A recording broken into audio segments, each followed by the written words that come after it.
नमस्कार, आप देख रहे हैं लेट्स माइक और मैं हूं राखी जैन। साल 2025 अब अपने आखिरी पड़ाव पर है। ये साल भारत के लिए आर्थिक रूप से महत्वपूर्ण रहा। कभी अवसर, कभी दबाव, तो कभी वैश्विक अनिश्चितताओं के बीच भारत ने अपनी आर्थिक दिशा को बनाए रखा। आज के इस ईयर एंडर में हम बात करेंगे 2025 की उन सभी आर्थिक खबरों की जिन्होंने भारत की अर्थव्यवस्था, व्यापार, उद्योग और आम लोगों के जीवन को प्रभावित किया। साल 2025 में भारत की जीडीपी वृद्धि दर लगभग 7% के आसपास रही। ये दर वैश्विक औसत से कहीं अधिक थी।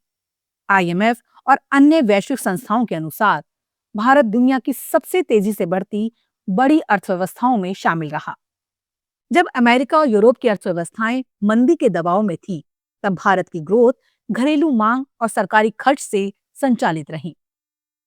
सरकारी आंकड़ों के अनुसार 2025 में भारत का नाम मात्र जीडीपी लगभग 3.7 ट्रिलियन डॉलर के स्तर को छूता दिखा। यही कारण रहा कि भारत ने वैश्विक आर्थिक रैंकिंग में एक महत्वपूर्ण छलांग लगाई। सरकार और मुख्य आर्थिक सलाहकार दोनों ने स्पष्ट किया कि विकास दर अस्थायी नहीं है। 2025-26 के लिए भी जीडीपी वृद्धि 7% या उससे अधिक रहने का अनुमान जताया गया। इसके पीछे मुख्य कारण रहे रिकॉर्ड पूंजीगत व्यय, इंफ्रास्ट्रक्चर प्रोजेक्ट्स और मैन्युफैक्चरिंग को बढ़ावा देने वाली नीतियां। सरकार ने 2025 में इंफ्रास्ट्रक्चर पर लगभग 11 लाख करोड़ रुपए से अधिक खर्च किया। इसका सीधा असर रोजगार, स्टील, सीमेंट और लॉजिस्टिक्स सेक्टर पर पड़ा। 2025 भारत के लिए ऐतिहासिक इसलिए भी रहा क्योंकि इस साल भारत दुनिया की चौथी सबसे बड़ी अर्थव्यवस्था बना।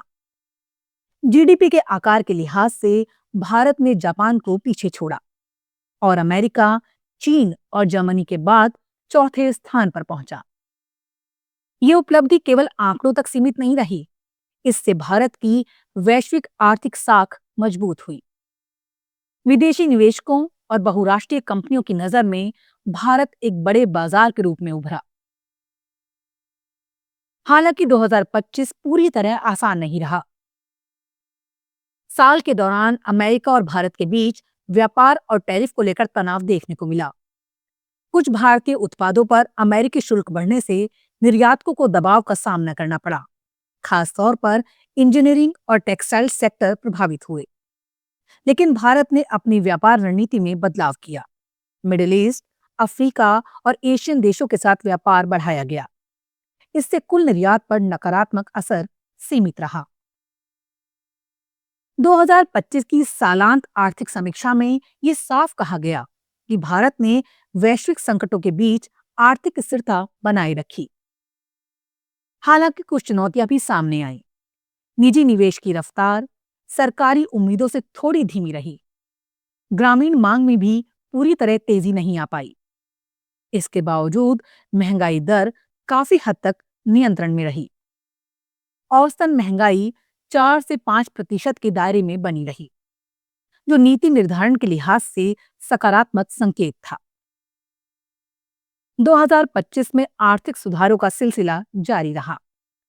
डिजिटल गवर्नेंस, कर प्रणाली में स्थिरता और नियमों की सरलता सरकार की प्राथमिकता बनी रही। ईज ऑफ डूइंग बिजनेस को बेहतर बनाने के लिए कई प्रक्रियाओं को पूरी तरह ऑनलाइन किया गया। लाइसेंस, अप्रूवल और टैक्स फाइलिंग पहले से आसान हुई। इन सुधारों का असर ये रहा कि भारत को 2025 में एक भरोसेमंद निवेश गंतव्य के रूप में देखा गया। विदेशी निवेश यानी एफडीआई को लेकर 2025 में तस्वीर काफी हद तक सकारात्मक रही। सरकारी आंकड़ों के अनुसार 2025 में भारत को लगभग 70 अरब डॉलर के आसपास विदेशी निवेश प्राप्त हुआ। Green energy, semiconductor, electric vehicles और डिजिटल सेक्टर एफडीआई के प्रमुख क्षेत्र रहे। एफडीआई ने न केवल पूंजी लाई, बल्कि टेक्नोलॉजी और कौशल विकास को भी बढ़ावा दिया। व्यापार के मोर्चे पर 2025 में भारत ने मुक्त व्यापार समझौतों पर खास ध्यान दिया। नए और मौजूदा एफटीए का उद्देश्य था निर्यात बढ़ाना, भारतीय उत्पादों को वैश्विक बाजार तक पहुंच देना और व्यापार घाटे को संतुलित करना। 2025 में भारत का कुल निर्यात लगभग 780 अरब डॉलर के स्तर पर रहा। हालांकि वैश्विक मांग कमजोर थी, फिर भी फार्मा, इंजीनियरिंग और इलेक्ट्रॉनिक्स ने अच्छा प्रदर्शन किया। छोटे और मध्यम उद्योगों के लिए 2025 एक अहम साल साबित हुआ। एसएमई आईपीओज की संख्या रिकॉर्ड स्तर पर पहुंची। साल भर में 200 से अधिक एसएमई कंपनियां शेयर बाजार में सूचीबद्ध हुईं। इन आईपीओज के जरिए लगभग 8,000 करोड़ रुपए की पूंजी जुटाई गई। इससे एमएसएमई सेक्टर को विस्तार और रोजगार सृजन में मदद मिली। ये संकेत था कि भारत की आर्थिक वृद्धि केवल बड़ी कंपनियों तक सीमित नहीं रही। 2025 में जीएसटी प्रणाली में किए गए सुधारों का असर एफएमसीजी सेक्टर में साफ दिखाई दिया। सरल टैक्स ढांचे और बेहतर इनपुट टैक्स क्रेडिट, इनसे कंपनियों की लागत घटी। इसका फायदा सीधे उपभोक्ताओं तक पहुंचा।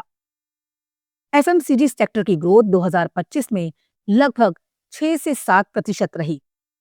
ग्रामीण और शहरी दोनों बाजारों में मांग में सुधार देखा गया।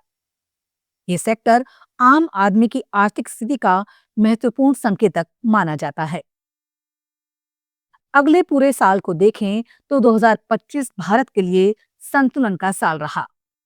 ना तो ये असाधारण उछाल का साल था और ना ही संकट का। ये साल मजबूत नींव, नीतिगत निरंतरता और वैश्विक भरोसे का साल रहा। कुल मिलाकर 2025 ने ये साफ कर दिया कि भारत की अर्थव्यवस्था अब केवल संभावनाओं पर नहीं, बल्कि प्रदर्शन पर आधारित है। इसी के साथ हम कहते हैं अलविदा 2025 और उम्मीद करते हैं आने वाला साल भारत के लिए और अधिक अवसर लेकर आए। और तब तक आप देखते रहिए, सुनते रहिए लेट्स माइक। नमस्कार। आप सुन रहे थे let's mic more than radio. Follow कीजिए हमें हमारे सोशल मीडिया प्लेटफॉर्म्स पर।